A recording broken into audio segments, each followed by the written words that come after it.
Carefree cooks everywhere. We're together once again. It's Tuesday Talk Live, and today, you know the button that makes the fan go round in your oven? How do you know when to use the convection setting on your oven? Also, how much should your food cost? How much should you be spending on food? And can you name the 8 things that eggs do in the kitchen? Those are our 3 topics today for Tuesday Talk Live. Welcome, Carefree Cooks everywhere. Let's repeat our manifesto together, shall we? I'm a carefree cook. I create my own recipes, and they bring friends and family together. I learn every time I cook.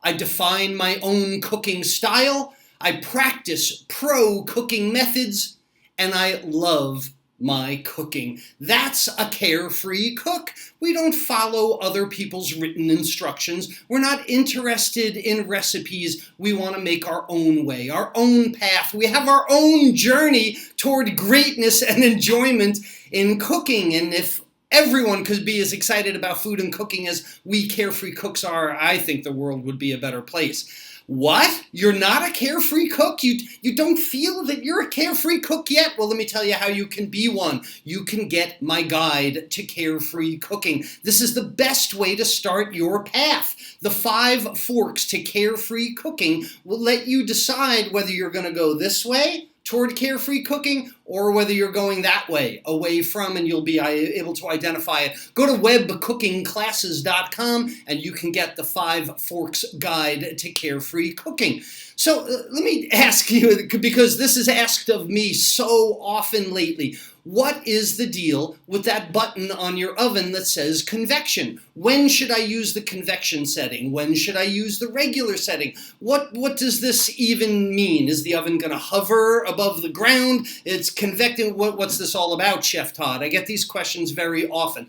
And there's really a simple answer to it, and I'm going to explain that after talking for about 15 minutes about it, like I normally do. No. Just teasing. I will talk for 15 minutes, but look, the simple answer is always use the convection button on your oven. I took a little black piece of electrical tape and I put it over the conduction oven part so that I never touch it, so that I never use it. And you know, the answer to this question lies in the difference between conductive and convective heat. And the reason that I always come back to conductive versus convective is this is the basis of all of cooking. This is the very first lesson in web cooking classes. This is lesson week 1. Because if you're following recipes as a home cook, you're scurrying all over the place. The recipe tells you to do this, then you do that, then you do this, then it tells you to do this, and every day you relearn cooking based on what the recipe says. But if you understood that there are really only 2 ways to add heat to food, conductive and convective. So this diagram here, because I have a mirror image, so imagine you put a pot on a stove and you heat the liquid in that pot. If you put a food item in the liquid, it cooks from the heat that was used to heat the water. The heated water cooks the product. It's convection. Convection surrounds the product. It cooks on all sides. But if you took that very hot pan and touched the handle, you would burn your fingers immediately. If you put a piece of chicken or if you spilled some of your sauce onto the part of the hot handle, it would cook and steam immediately. This is direct, intense, conductive heat. This is grilling. This is sautéing. This is broiling. This is when you want to do things really quickly, really fast, and the heat comes from a single source.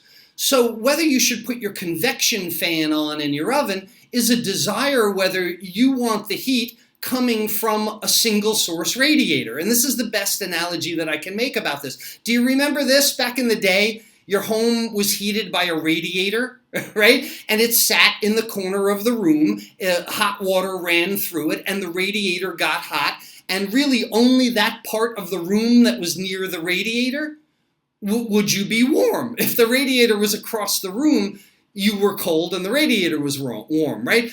This is like the current stove that you have now. It heats from one source and radiates outward, and it attenuates. That heat slows down. So if you're right up on the heater, it's really, really hot. If you're 5 feet away, it's not as hot. If you're 10 feet away, it's not as hot. If you're across the street, you don't even know there's a radiator going on, right? It attenuates, it lessens. But today we have central air conditioning.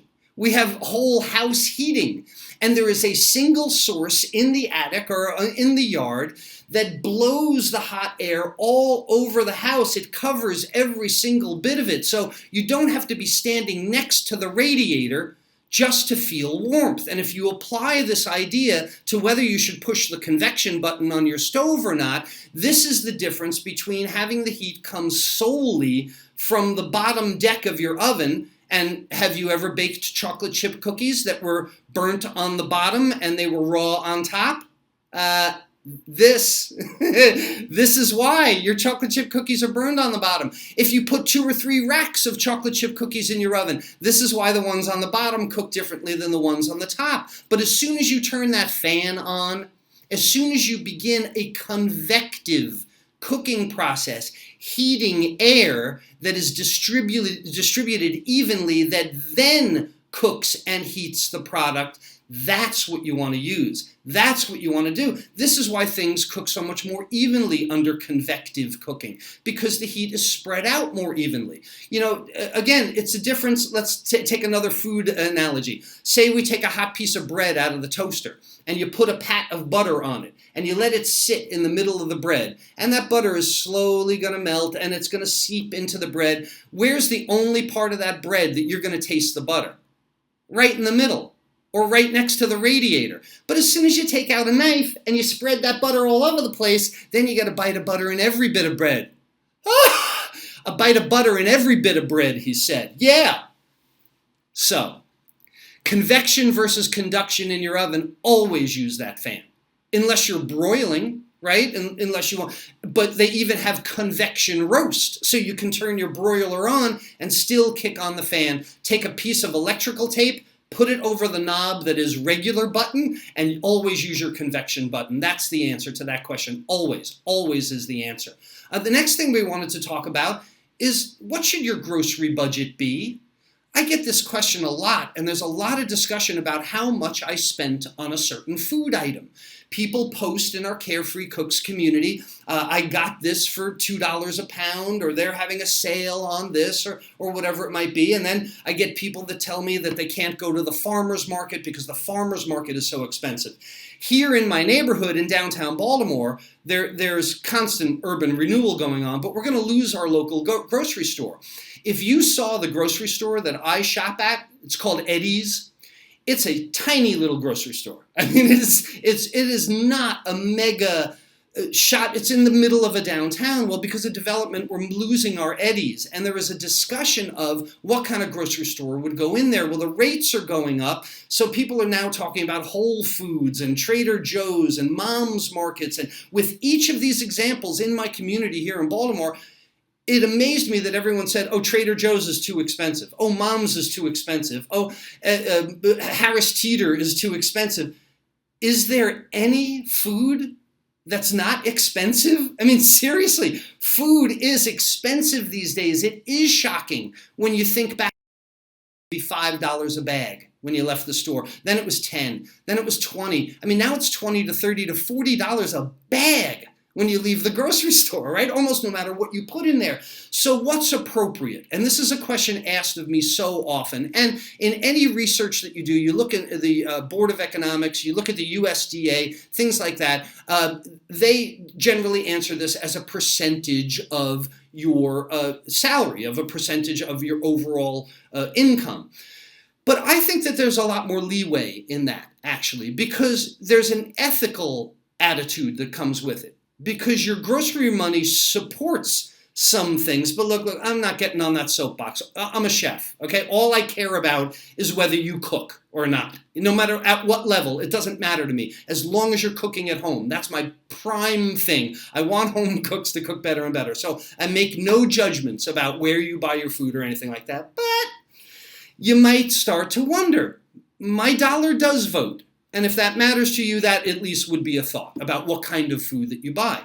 The other thing is, expensive food is only expensive if it doesn't like taste delicious when you cook it, right? To me, if you splurged, let's say, and bought like an expensive steak or something, and you cooked it better than your steakhouse, which by the way would charge 5 times on a 20% food cost, would charge 5 times what you paid for that steak. Let's say you can cook it as well as they do. My goodness, isn't that one of the greatest things ever? Like to buy an expensive ingredient, but be so confident about it that it's better than your steakhouse or your fish place or your vegetarian restaurant, with all due respect to everyone else. So when I see people brag and say, I got this chicken on sale, it was 99 cents. For me, okay, this is my opinion, immediately I don't want it if it's 99 cents a pound. If you came to me and you said, hey, I got this bottle of wine, it was 95 cents.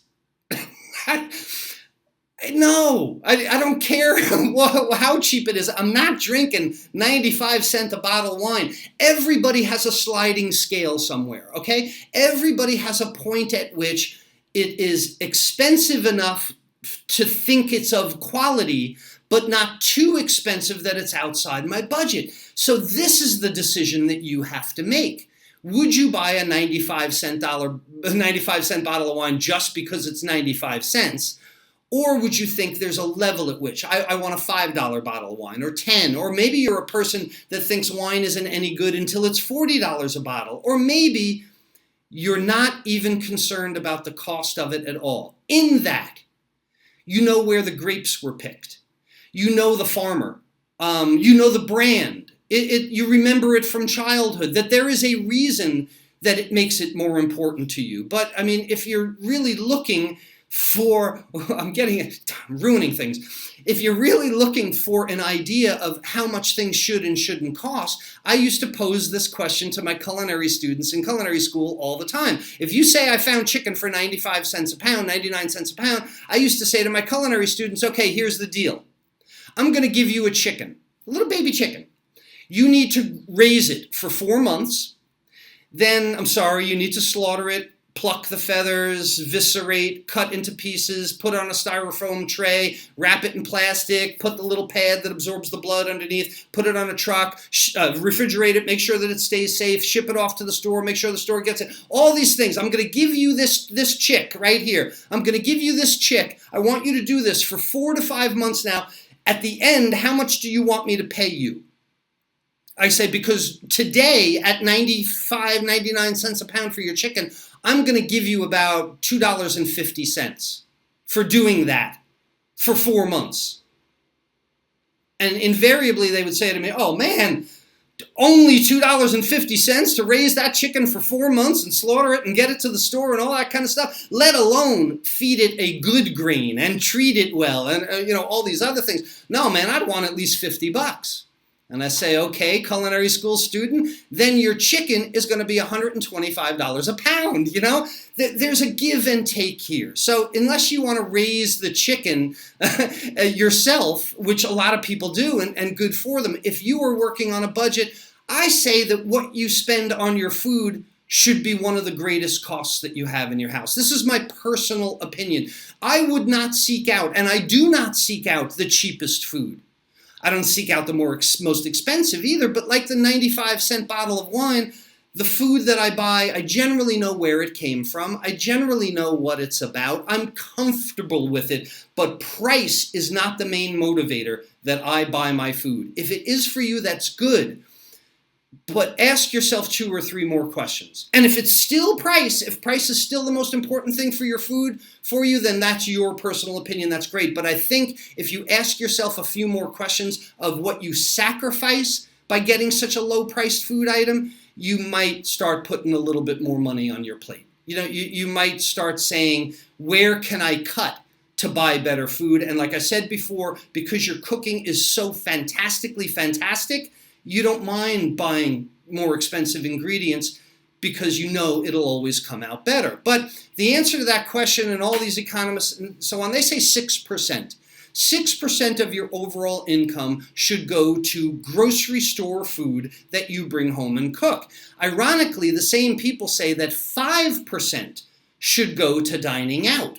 So almost an equal amount month by month. But here's the other rub, okay, about these numbers, because I already told you that dining out is 5 times more expensive than if you bought it and cooked it yourself. There's a 20% food cost at most restaurants, right? So a 5 times markup. So when these economic organizations say 6% spent on grocery food, okay, that's cool with me. But the 5% of your budget that you spend on dining out could be so much more food if you took that to the grocery side. So you could buy better food. If your cooking was great, you could buy that at a fifth of what you would pay if you went to a restaurant. You getting this for me? So my life's mission is to get people to cook at home. So those that tell me I buy the cheapest food, or I don't go to the farmer's market because it's so expensive, or that Mom's or Trader Joe's or every grocery store is too expensive, you're right. They are, So accept that and increase your level of cooking skills so you can take advantage of all those things, right? That's how much you should be spending on your food. The amount that makes you happiest, the amount that makes you healthiest, right? The amount that does those things for you. That's the amount of money that you should be spending on food, the amount that gives you enjoyment of food. Look, if you don't care, that's fine, drive-through, fast food, convenience foods, microwavable foods, they're relatively cheap. You could go that way. But I think that there's a lot less enjoyment, and I think that there's a big benefit to be had in learning to cook so you can eat better food. So that's how much you should spend. How much you should spend? 6% or whatever makes you happy. And that's my answer to that. Hey, what's going on in our Carefree Cooks community? Oh, it's eggs. That's right. Oh my goodness. Everybody has been talking about eggs in the Carefree Cooks community. This is Anne. Which way? I get confused. There we go. This is Anne. Anne did a celery, tomato, and Canadian cheddar omelet. The thing I love about Anne's omelet is it's yellow.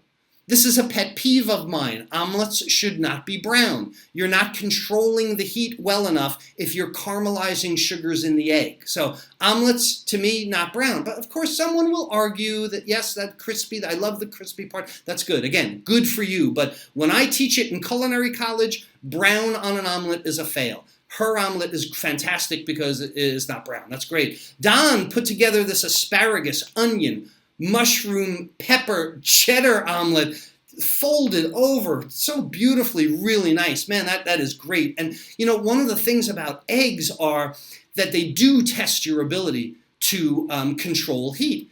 Making an omelet and keeping it yellow, poaching an egg and not making it rubbery, shearing an egg in a ramekin in the oven and not making it brown. If I were to test chefs, when I would interview a chef for a job, cooking an egg would always be part of the interview because it really tests your ability to control the heat. Who else? Jan put together some smoked salmon with tomato, smoked salmon tomato crumble, smoked salmon with eggs.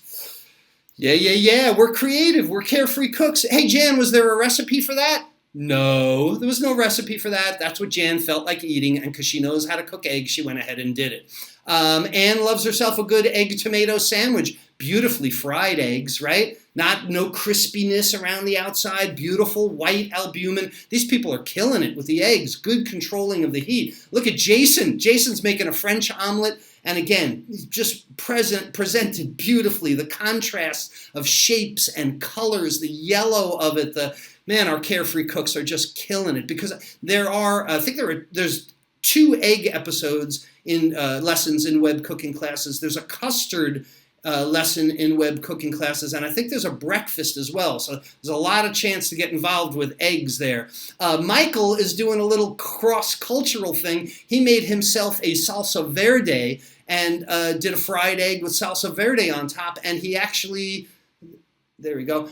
He actually made that bread himself also, because there are a whole bunch of lessons about bread in web cooking classes. And you know what? Even our vegans are getting involved. Rebecca is making her tofu vegan scramble. So you don't even need eggs to make great eggs in the Carefree Cooks community, because an egg is one of the most tremendous foods. It is the king of the kitchen. I mean, like I said, when I have tested chefs, it's about eggs, because they can be cooked in every method. They are such delicate protein. They coagulate so quickly. They have sugars that caramelize really quickly. They do so many things in the kitchen. So let's sit and think about this for a minute, because if you don't have the correct level of respect for the unbelievable, incredible egg and all the things that it can do in your kitchen, and it's not just a marketing campaign, it's not just the incredible edible egg, and that was from like 1976, by the way, and we all still know it, but the egg is incredible. So if you think scrambled eggs and omelets are the only way that you can get involved with eggs in the kitchen, oh no, my friends. There is all kinds of ways to get involved with eggs, because eggs are the king of the kitchen. I mean, think about how many ways and how many things that you need an egg for. An egg is a binder, most importantly, when you make your meatloaf or lasagna, anytime you make croquettes or want to bind your crab cakes, right? You need an egg. Anytime you're making coddies here in Maryland, it's a binder everywhere. And we all use it as a binder, and you might not even know it. You might not even think about it. Eggs leaven in baked goods, in popovers, in soufflés, in custards, in sponge cakes, in angel food cakes, in two-stage cakes, in chiffon cakes, which, by the way, in web cooking classes, there are all 5 of the mixing methods that use eggs in a different way. Eggs separated, the difference between a yolk and a white is dramatically different. Eggs thicken, right? When you make custards, when you make sauces, they emulsify. You can make mayonnaise with eggs. The lecithin brings together 2 unmixable items and mixes them together. I mean, this is magic, no? It's unbelievable. Think about hollandaise sauce. What would the world be without hollandaise sauce and the eggs roll in it? The eggs don't roll in hollandaise sauce. That's not what I meant to say. R-O-L-E. Eggs roll. Never mind. Moving on, they coat or glaze an egg wash on your pastry, an egg wash on your French loaf. They make it more crunchy, right? They clarify. If you make consommé, you clarify stocks and soups with it. They inhibit crystallization when you make your frostings and candies and Italian buttercreams and French buttercreams. They garnish when you chop the yolks and the whites separately and sprinkle it on the things. There is respect due to our friend the egg. It ain't all about omelets and things like that. It is entirely about all the things that eggs can do in our kitchen. Let's see what is going on in our Carefree Cooks community all over the world. I have to refresh pages so I can see comments, because I've made that mistake before. And I didn't think there were any comments, and then afterward I was like, oh my goodness, look at all those comments, where did they come from? So I always have to refresh pages. Hey, good morning, James. I see you. Don Traub is with us again. Hi, Joan. Oh my goodness, they're going too quickly. All right, wait, I gotta go back to the top of the stack. Hey, Bob, how you doing? Welcome. Brenda from Colorado is here with us. Peggy is here. Terry's here. Hi, Linda. Melbourne, Florida. That's great. From Bethlehem, PA is Mary. Questions here. Oh my God, it moves too fast. Give me a turn. Why is there a temperature difference between, say, 350? Oh, that's a great question, Joan. I meant to touch on that when we were talking about conduction and convection. Because of the effectiveness of stirring the air around, that was the whole proof. Proof is actually a pun. Proof is actually very funny, if you think about it, for my baker friends. When I'm talking about the heat of the oven and that convection is the proof, I would get a laugh at like a baker's convention, but probably not today. Nonetheless, that is the proof that it is more effective to stir the air, because manufacturers suggest that you lower the temperature 25 degrees. Harleen is telling me the same thing. I meant to mention that as well. Hi, Liz Palm is here. That's great. If you don't have, let's see, who said that? Jeez, I can't. Heidi, you were so cute. That's funny. Thank you, Heidi.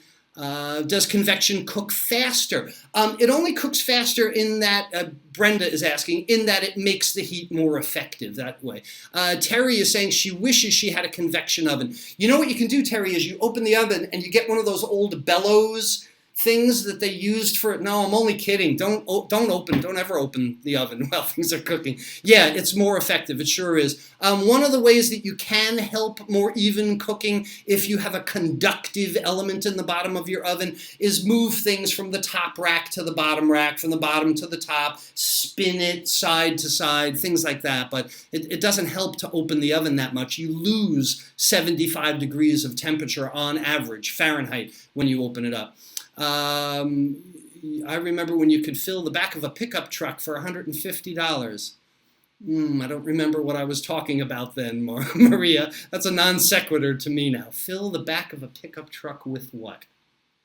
Oh, I guess farmer's market veggies. Okay. Hey, Lawrence is here. Jeff drank communion wine. Jeff, you weren't supposed to grab the back of the cup and tip the priest's hand like that. That's not polite. There we go. Lynn's testifying. Speaking of church, my husband is shocked that what I spend on food until he realized that we enjoy it so much more than going out. You have that money. That was my point. Like, people think I don't have the money to buy, good quality ingredients. You do. You're just spending it at restaurants, right? When your cooking is better than the restaurant, then that money comes home to you. We would starve if we only spent 6% on food. Like I said, who's saying that? Teresa would starve if she only spent 6%. Like I said, it's personal, for everybody. It's personal. Oh, yeah, I'm sorry. Hey, it's Rose that makes the omelets. Don posts the pictures, but it's Rose that makes the great omelets. Heidi is with us. Howdy, Heidi. Yeah, Anne loves her eggs, too. Everybody loves eggs. It's extraordinary. Love a good pun, Guy. Excellent job. Making people hungry in here. Have the chickens fresh eggs. Does whites bind as much as the whole egg? That's a really good question. Anne is asking, does the white bind as much as the yolks do? Actually, more so. If the yolk contains 100% of the fat in an egg, the white, as you know, when people do egg white omelets and things, no fat in the white. So that the yolk actually kind of inhibits that because of the fat. So if you really want stickage, if you really want binder, egg whites have more of the binding power than the yolk. That's great. Great question. Going back to the Beach Boys. Hey, where do you take the hamburger? Oh, well, Don, cracking jokes.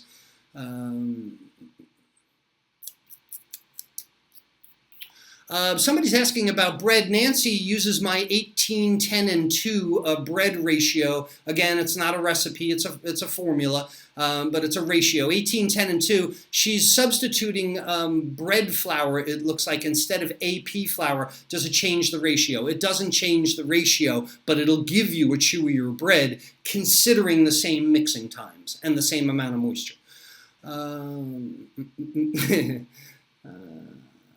Okay, good. Wow. Good questions this week. Hi, Allison. Allison's checking in. Happy Tuesday. Let me check, refresh this page, make sure I don't miss anybody's question today.